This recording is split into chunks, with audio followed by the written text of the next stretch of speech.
lo and behold, over the years, sometimes a few of those promises didn't get fulfilled. However, there were a few folks on the council who said, oh, wait a minute, I was there in those first meetings. I remember exactly what those promises were. People change, you get a lot of changeover in a lot of different organizations, a lot of representation. So having someone who's been there from the beginning and stays through and pays attention, that's critical, because you're not trying to reinvent the wheel over and over again, and you're able to hold people accountable. The other piece is what I mentioned before, in that just the sheer number of people we represent. And Tom, I think you said it beautifully, which is the people in our communities who have the most access tend to be the best at advocating for themselves, as you said. And so if I know I am representing my district, I'm going to have an equal voice at the table with everybody else. So I might be a Title I school sitting with the wealthiest zip code in the country. My voice and my vote are equal to that person on the council. And that becomes very important, because the challenges that that group has are very different.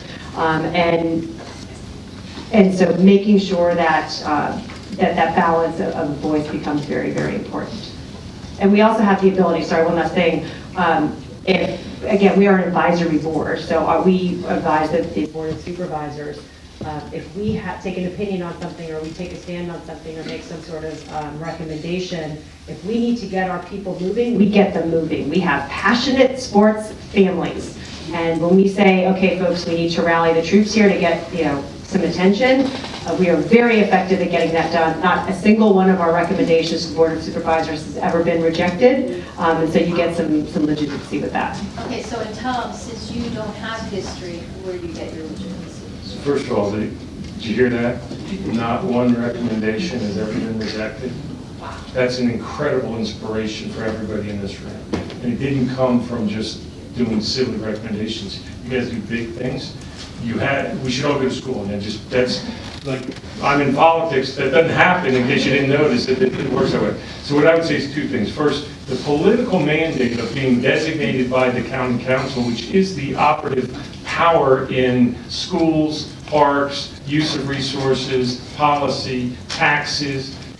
We have a right now to go to them and say, we represent you, put us together, now we are speaking on behalf of our constituency. That's the first thing. And the second thing is the power of the diversity that says, where do you get your legitimacy? You say, well, you may believe in me or not believe in me or this person, but together, you can't act like we don't have a place at this table. And the sports community is impressive and good at what we do we're not really as good as some other folks. The library community, the arts community, the theater community, people are really good at advocating. We're so busy doing programs on the ground that we haven't leveraged our power, both implicit and explicit, and it takes a talent. And so this kind of a committee organizes that talent and gives it some channel and funnel. Okay, so now we're going to talk to John Staley, who comes at it from a different perspective, which is not so much about getting people together to make recommendations to study problems, but rather to appropriate funding. And John, I know you used your ARPA funding for recertification of football helmets. And I wonder if you could tell us about the impact of the pandemic in the city of Fairfax, which, unbeknownst to certainly probably everybody, is not in the county of Fairfax. What the effect of the pandemic was on the people in the city of Fairfax. Absolutely. So I'm going to throw a lot of acronyms at you. So the American Rescue Plan, that's that billions of dollars that went out that our kids are going to have to figure out how to pay for. Right? Cool. We can have that argument anywhere you want to have on there. The key element to that, though, is money came directly to the city of Fairfax. Right? And part of what I'm here to share is I'm a part-time elected official. I get paid $710 a month after taxes to serve. Right? That's very normal in lots of areas. I'm also not part of Fairfax County. We're 6.2 square miles. We're fiercely independent. I have to do everything county does. We're the only state in the nation where that happens. We're Jeffersonian, which means we love to elect new people all the time and say, go figure it out. That's a little bit crazy, right? And so the value of the bureaucracy, and the takeaway I'd like you to leave here with is, bureaucracies are fantastic. You might be looking at, like, I have 17 heads. They've been around for 40 years and they've never had a recommendation fail. Once a bureaucracy starts to do something, we turn the light, they're listening to us, friends. They heard me say bureaucracy was good, and they were like, not a chance. Everybody pay attention to how things work in there. But once they start doing something, they're going to do them over and over and over and over again, right? So if you put bureaucracies on a positive path, like Montgomery County is doing, they're going to continue to roll. And that's very valuable when I serve a 2-year term, right? And you come back in and we're looking at building a field, which takes a decade, right? You're looking at pulling stuff together. You need that consistency that's there. So when we were looking at our American Rescue Plan funds, we asked ourselves, we've given grants to businesses. We've tried to help individuals directly, but we missed a whole swath of people. It was a nonprofit community. It wasn't intentional. It wasn't malicious. It was just, there was a lot of stuff happening during the pandemic, right? You guys remember this? You went to the grocery store, you left your groceries for a little while, and you weren't sure what they were about. Like, that was real, y'all. Like, that was something we went through together, right? We're just starting to realize what that has done to us as a collective, right? And so we have this opportunity, and I'll cite chapter 12 of her book a little bit from now, to really look at what we want to do differently. And that's where this grant funding is so important to me, right? We just did our budget, and I took a risk being on this panel because I wasn't sure it was going to pass, and by a 4-2 margin, we kept in nonprofit grant funding, right? And that's a really big deal. There's $300,000 set aside of a $170 million budget for nonprofits to apply for. What are those grants supposed to be? $10,000 or less. So there was a foundation that just walked in this room that had that same model, you're welcome, earlier today. But the reason for that is we want reimbursable dollars to help you run your program. Small capital investments, some little bit of scholarship support to the kids that want to be a part of it, because we need, as a society, nonprofits to be successful. Because I'm not going to run the sports leagues through our Parks and Rec department. We have lots of groups that want to do that, that want to be a part of it. But we play a role as elected leaders. And we'll talk more about that role and where it comes, but I want you all to not miss what you should all do today, right? You should all take what Mayor Scott did. We already saw that today, right? It's what politicians love to do. We get on stage and we announce something. It's my favorite thing in the world to do. I love ribbon cuttings and I love announcing stuff, right? Every one of you knows someone who's elected, right? If you have not adopted the Kids Bill of Rights, if you have not adopted the playbook that's here, it's mom and apple pie, right? Who isn't a fan of that stuff? Give them a playbook to say yes to. Politicians love at the local level to borrow from others. It's my favorite thing to do. Good idea in Oregon, I'm bringing it to Virginia, 100%, right? Because then I get credit for something good. I can thank my colleagues out there, and everybody's like, good job, right? And you get a nice little blurb, a great tweet, put it on LinkedIn, great X, and put it on LinkedIn, and you're good to go, right? That's the type of stuff that you can really be powerful in, and then you have the ear of the person going forward. So that was the space we were trying to fill, and hopefully we'll keep it filled that way. Okay, and John, we had a prep call a couple of weeks ago, and you were talking about how it's, to bake into the bureaucracy some of these issues, and that we need pathways. And I wonder if you could talk about pathways versus, just free stuff. Absolutely, and I think this is where the Aspen Institute has given everyone in this room an opportunity to not just talk about the one ribbon cutting, but that pathway to play. And I'm stealing USA Lacrosse's thunder, but Mark's here, so you can tell him I'm repeating what he's looking to do. You have a mission statement coming out of here, right? It's a great tagline, 63 by 30, right? That's a great message, right? It comes from Health and Human Services the whole way down. It's that bureaucratic fill-in of how it all works together. So you should be asking everyone, not just about a one-time support, right? But what is the ongoing support to help your programs be successful? These guys have it from an evaluation standpoint. If I only get the field for 1 year and then I got to reapply, I can't run a long-term program, right? Parents are creatures of habit. They want to go to the same place Saturday morning for the next 6 years. We all know this, right? That's their job to help fill it out. So if you don't have somebody who's doing that, it's really important. It's also not Parks and Rec's job, right? Because that individual might turn over, they might go back and forth, they don't have to balance all the needs, they're a human being, they're running lots of programs. So having this outside influence creates that pathway for league play. So we're not just refurbishing a helmet to refurbish a helmet, but so you can go play against someone else. And that's where I think the power of play and the pathway is so important. The city of Fairfax is not big enough to play a league by itself. I've only got 24,000 residents. I got one high school within that place, right? You're not going to do intramural sports at the high school level. So I have to be part of that larger region. And that's maybe where the altruistic part of me comes in. I think we're better off competing against other people. I think that's a good thing. I think we want to create those pathways where you can have like for likes, where you have schools that play against each other, and you have ways that kids have good experiences, even if they're not victorious, they have that positive impact and experience. And balancing those matches, the way maybe a bad coach does something, or maybe there's an athletic director who goes a little off the rails. You need these councils and supports, because as elected leaders, I don't have the ability to walk in and dictate what to do in Fairfax County. But I got a council I can look to. I got advisories to be in there, because we've created that pathway, that journey of shared success, where you can cross the line and come into the city of Fairfax to play a game. The city of Fairfax kids can cross the line and go to Fairfax County. We play against other counties. In our lacrosse league, we have 4 different counties represented, 28 different clubs who've come together, right? So not only are they beholden to Fairfax County Athletic Council, but to Stafford, right? To Loudoun County, to Prince William County. And so you now have interjurisdictional action coming on. So the more you can think about your pathway and those representatives, the stronger you will be, because at the end of the day, no one wants a bunch of kids in uniform coming up and yelling at you for taking away the field. That's not a pleasant place to be as a council member, right? So you have power in there if you can harness it for that positive impact. I hope you're all inspired. So I guess I'm thinking, if I were in the audience, I might wonder, like, okay, this is great, I want to do this. How would you advise various people, whether they're nonprofits or some kind of business or some kind of elected official, how do they start, if they want to establish in their county some sort of body? And maybe Tom, this is a place for you, since you guys just started one month up ahead.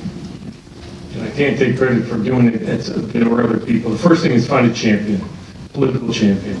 There are people in councils, there are people in youth sports, there are people in business, there's people in the community, PTAs, who have outsized power.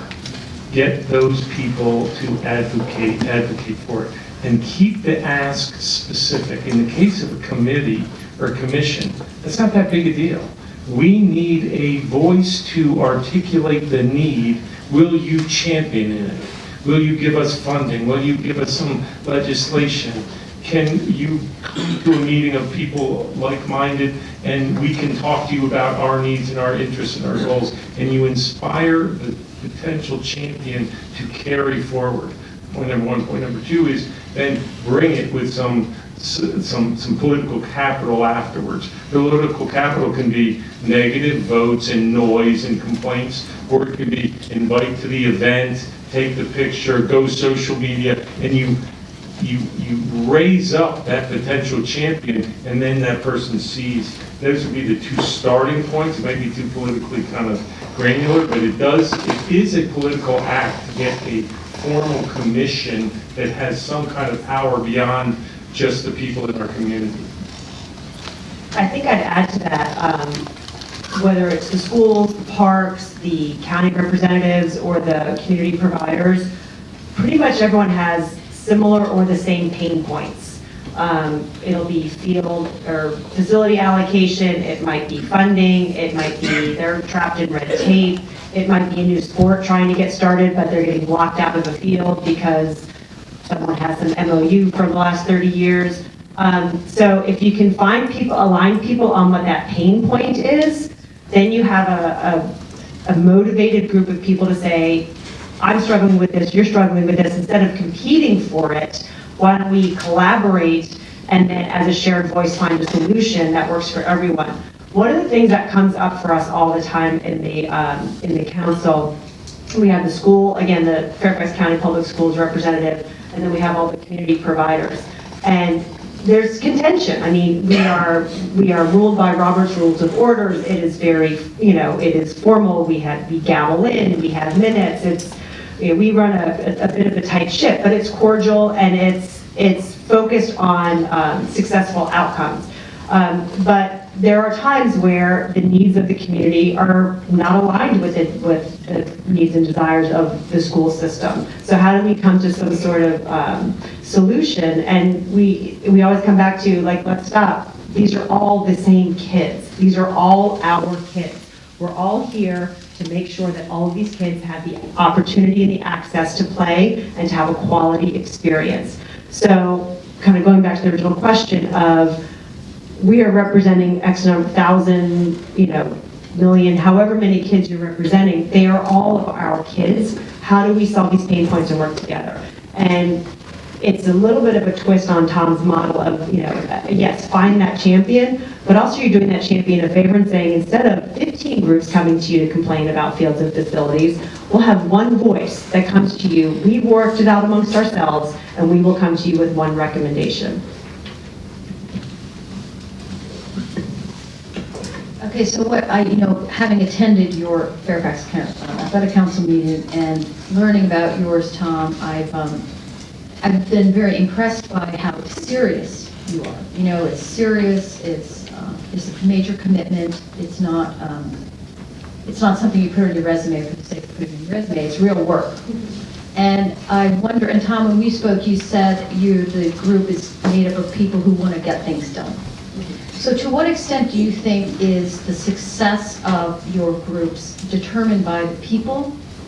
And to what extent is the structure can it withstand, can these structures withstand some not so great, maybe unmotivated people, or is it going to rise and fall depending on who's sitting on the council and the committee?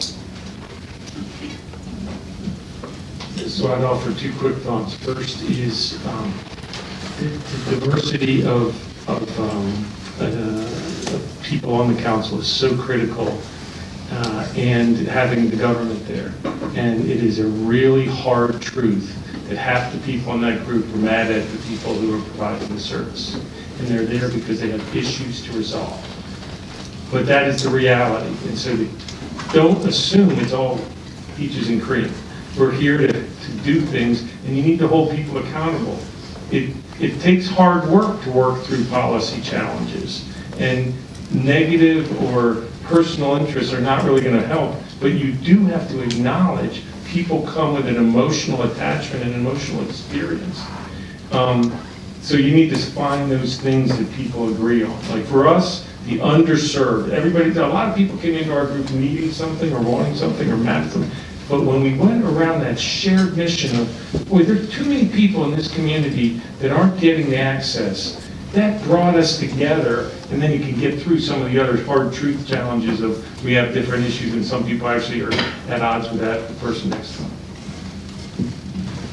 The other thing I've mentioned on that point is we are all appointed volunteers by a board of supervisor, but you're kind of recruited by other people on the organization. So I was recruited by someone from Neighborhood and Community Services who asked me to serve because I had successfully lobbied because our county field allocation policy didn't include tracks. We were trying to get it. It's a long story. I'm happy to talk to you about it offline. But we were able to discover that the tracks themselves weren't included in the field allocation policy, so we worked with the county, we worked with Parks and Rec. It was a year-long process, but we got it done. And so I think what they do successfully is they find the people who get it done, and that's when they ask to be on the council. I've been on other boards where it's the complainers that show up and say, oh, I have a problem, so I'm going to come here and complain because I'm just worried about my piece. Find the people who are the doers, who are the collaborators, who are the get-it-doners, get them on the council. They will be your consensus makers, and they will be the ones that add that longevity, those pathways, all of those things that we talked about. Recruit them first.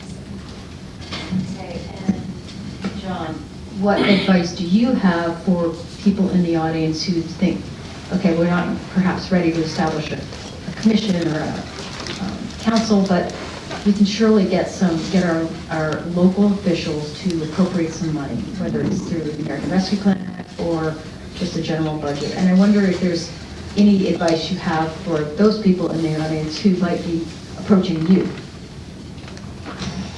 Bring a friend. right? I mean, that's the power we've got here at sport. That's why the Aspen Institute, I think, is so critical. Sampling of sports, local community leagues, community strength, that's important to us as elected officials. I have the privilege of talking to people all around through National League of Cities, Virginia Municipal League, right? We have a problem in our nation. Communities are not as strong as they once were. We have to own that. We have to step into that space and say, coming out of COVID, we learned a lot. City of Fairfax average median income is $101,000. We have Title I schools. That's real. If we don't look that in the eye and say what we're doing about giving kids a place to play also involves giving some of those kids a meal because they don't have it at home, we're not being honest with ourselves. And so when I look at my colleagues who didn't support what we were trying to do in the eye and tell them, you know what that football helmet did? It made sure those 10 kids got sandwiches so they weren't hungry. It's a very different conversation off camera, right? And we have to accept this is a political reality, right? You're not going to get 100% agreement. But if you bring 2 or 3 sports together and you say, by unlocking funding for small capital investments, for some scholarship dollars, you're going to allow us to do all these other pieces because we work with our local area food bank. We understand that when the parents bring snacks, it's making a difference. It takes it from a theoretical thing to our backyards. Because at the end of the day, what I don't have resources for is someone who's hungry calling 911. Right? We're not built to withstand that aspect of it. And so what we do in sport matters. And so bring that to your council, bring it to your colleagues and say, you are making a difference in this space because you're already doing it. You're the ones that are going out and finding that kid who needs a ride to practice. You're putting him in your car and you're driving him there. You're the one who's finding the foster kid who just came here from somewhere else. You're introducing him to the team, right? You're helping them come into the space. The value you bring to our community is significant. And all you're asking for from elected leaders is to help you do that job better. I think that's a winning argument. It's why I'm here today to share. We're doing it in the city of Fairfax. I want your local people to do it as well, because that investment of public-private partnerships with nonprofits is how we solve these problems, right? You cannot do it alone, and you've got the opportunity in this room to be the catalytic change that we're hungry for. Because I happen to believe, and I'm going to say this on a recorded line so we can all check it later, that we are going to be a nation in February of 2025 no matter what happens. My belief is that, right? And so we're going to embrace a new space that's going to be tense. It's going to be uncomfortable. The next several months are not going to be warm and fuzzy. And we as sports leaders are already planning for the 2025 season. So you're the right people to help kick this nation in the pants and say, get over yourselves. We're going to work together.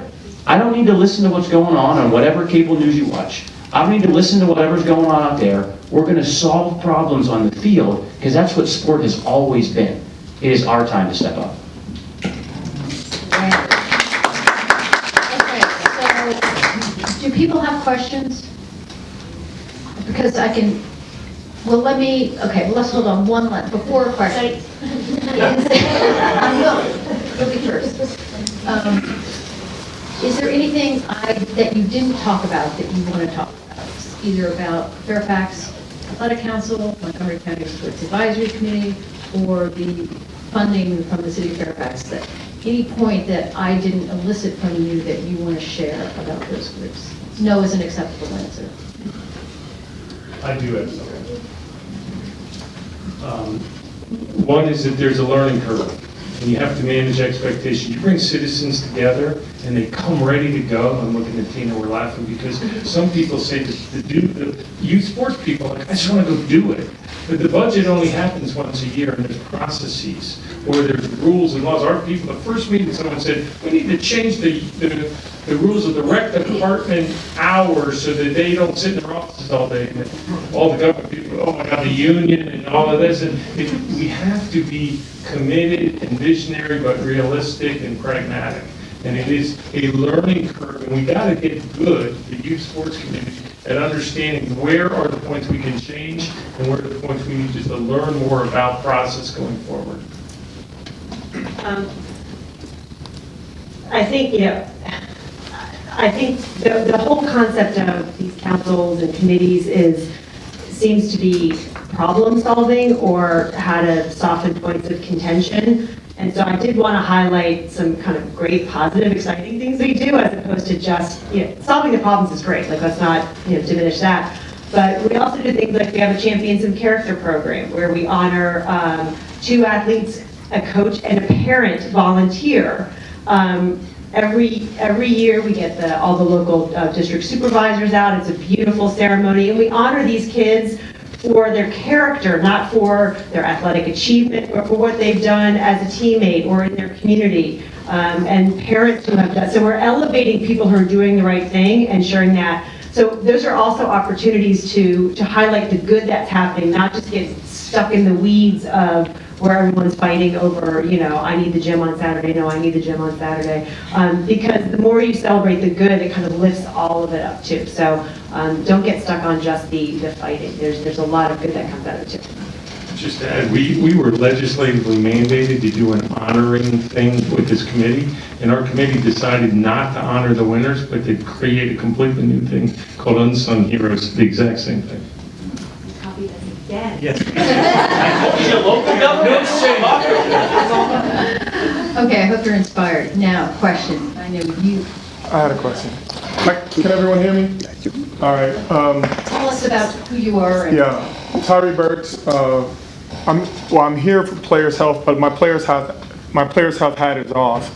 I'm working with the Chicago Public Schools with where I went to school, Argyle Gardens projects. We're redoing the athletic fields and redoing the recreation, trying to bring recreation sports back because we have no middle school sports at all across CPS.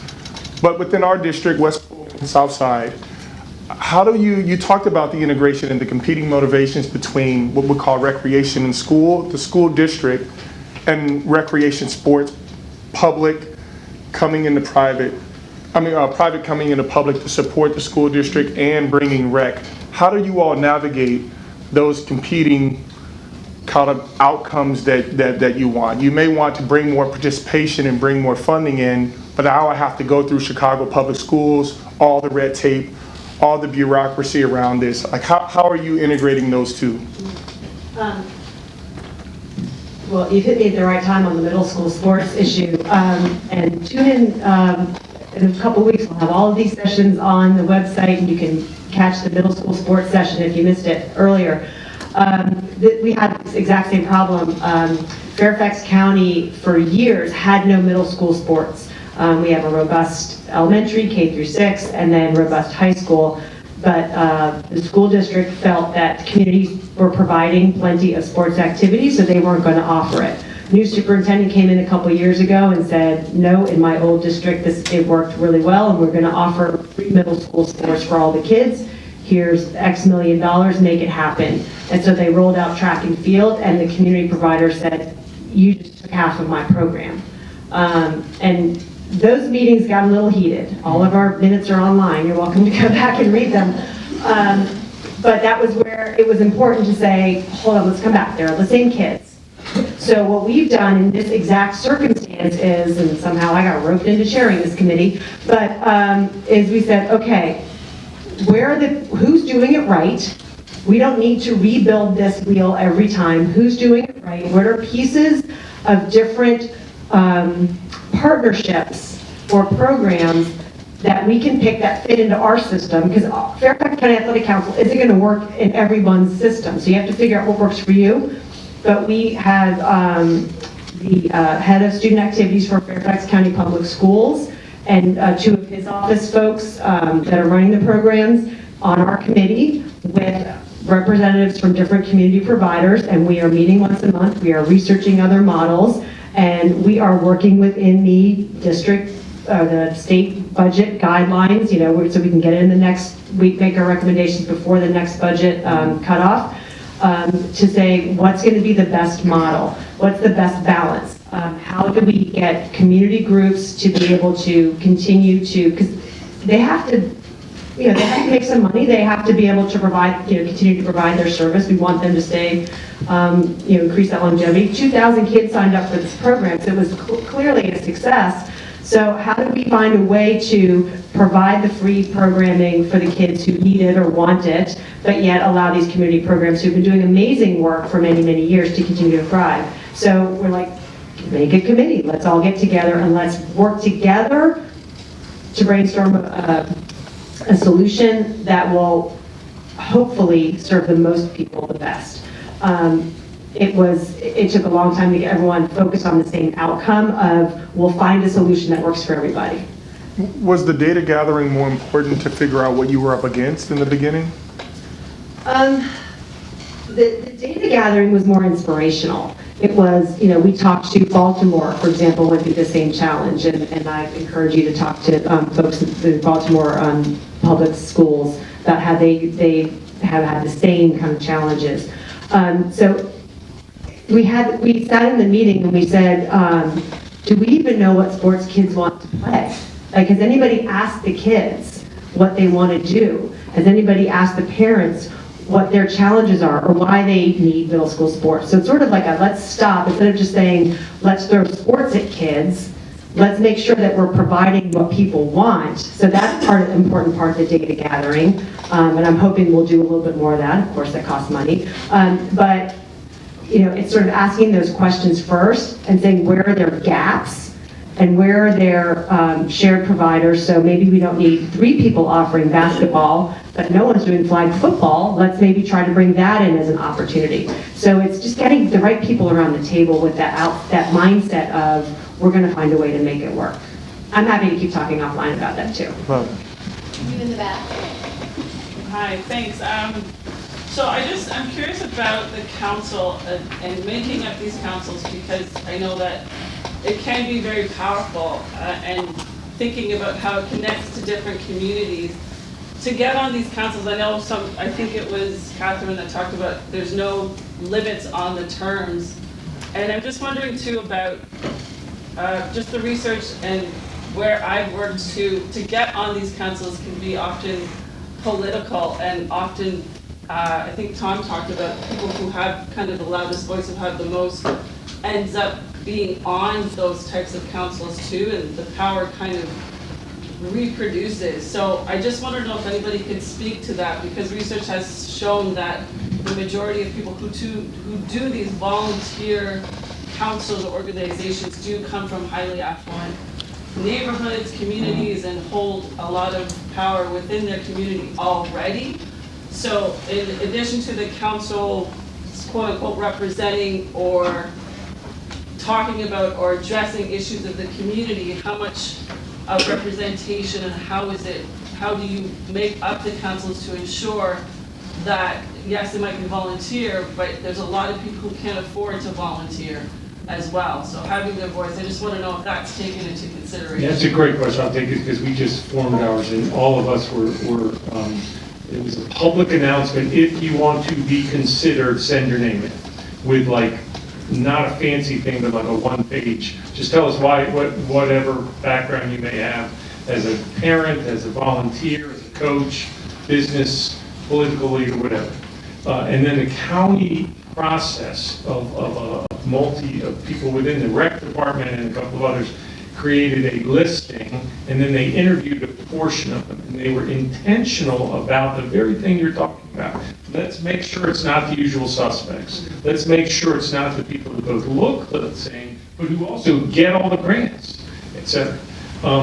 Different from yours, it is intentional from the beginning. We have 17 people, 4 or 5 turnover every year, 1, 2, 3-year terms. So it's built in for that very reason. And we're dealing right now with an internal rule that says if you don't come to 3 meetings in a year, you're off. So I'm the chairman, and I have people on the committee saying, you need to kick those 2 people off. I had to talk to them 2 days ago. It's a terrible conversation.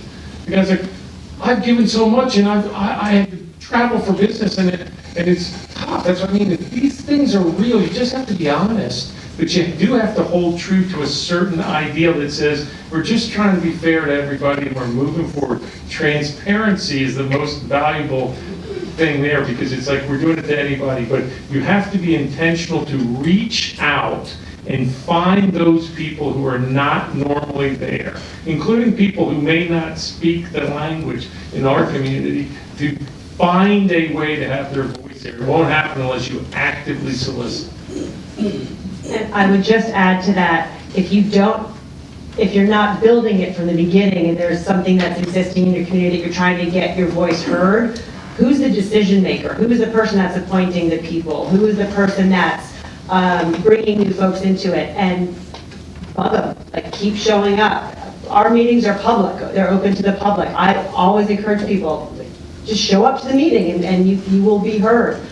So sometimes it's finding out who that decision maker is and saying, this community is not represented, how do I get involved? How do I get on the board? How do I show up? I hate that the onus might be on you to do that, but at the same time, sometimes that's the only way. If you don't have that intentional person at the top that's reaching out, we're lucky that we do, but not everybody does. Just remember, democracy is a full contact sport, right? Like we have to acknowledge that, right? If you want to get on a council, get on the council, right? Find a way to lobby that person. If they meet at night and it doesn't work, ask them to provide childcare, ask them to move their meeting, make it on Zoom, change the bylaws, right? Right now, we have a rule, finally, because the General Assembly gave us permission, that our boards and commissions can all meet virtually. It took us 2 full sessions to get that across the goal line.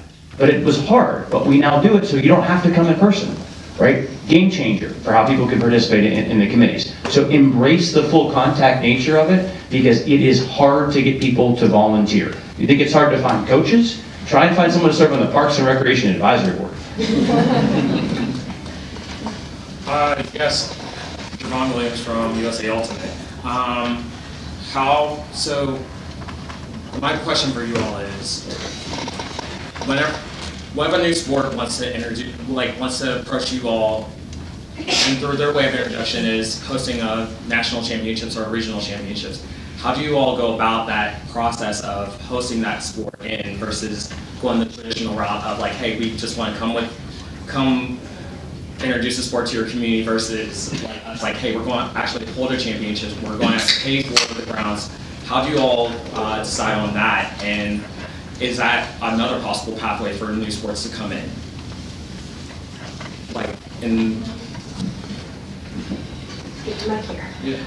So it's funny you said Ultimate. We actually we had a representative from Ultimate Frisbee, and he had approached the council, or he approached someone on the council and said he wanted to represent that sport in Fairfax County, and they said, well, we have this diversity at large position open. He said, I'll take that.